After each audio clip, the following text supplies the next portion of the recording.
And it goes a little something like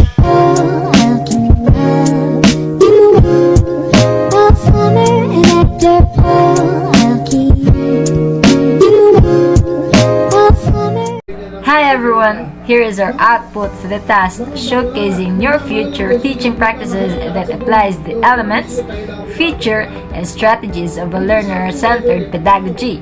In this presentation, we are going to answer these questions and provide learnings to each and everyone through our answer. Enjoy! Good day everyone, I am Bernally Magpatok from PMGO5, a BE Ed student. And our response to the question, in what way will I invite students to express their thoughts and opinion to their peers?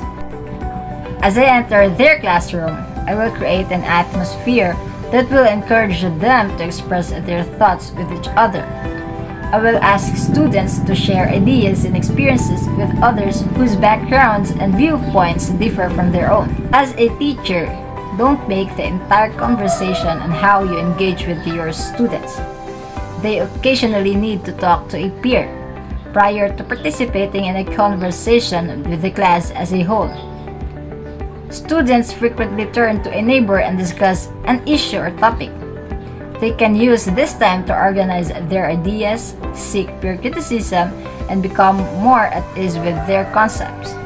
Many of the students who may not have felt ready to contribute are prepared to do so when the class reconvenes as a whole. For question number 2, in what way can I create an environment of safety for my students? To respectfully disagree with one another. Be a role model and follow rules yourself. Show students respect and encourage them to be successful. And don't forget to remind students that trying is more important than being right.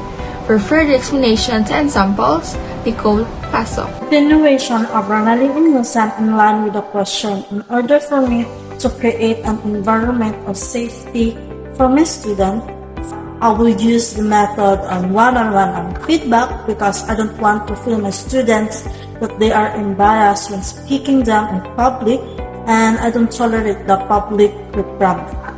And last but not the least, help my students correct their behavior by taking it to them in such a manner that the word respect is still present.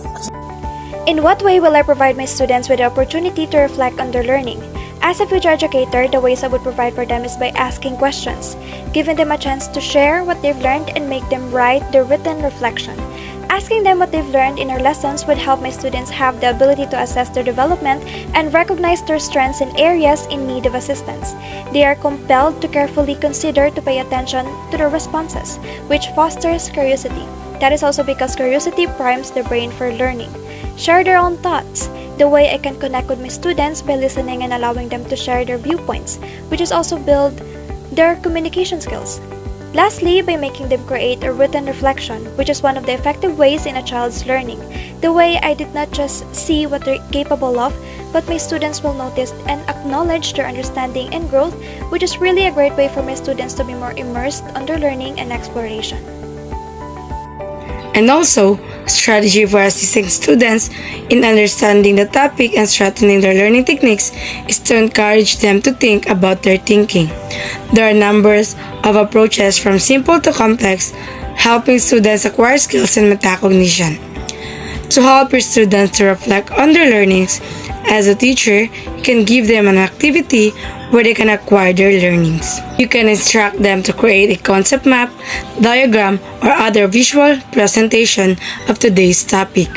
If necessary, give them a blank or incomplete diagram to use as a guide. Encourage them to give a detailed summary of each component to show it as clearly as possible, and to indicate with a question mark on the parts that they do not remember or do not understand. Through this, you can evaluate and help your students. In what way will I provide the opportunity for my students to see the growth of their work over time? I will activate their higher order thinking processes to enable complicated levels of analysis, synthesis, evaluation, and interpretation of the texts they are reading.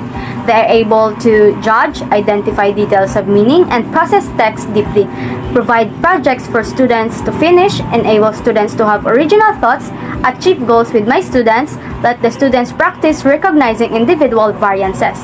Applying complicated learning tasks enables students to interact with and enhance their abilities, information, and comprehensions in many ways.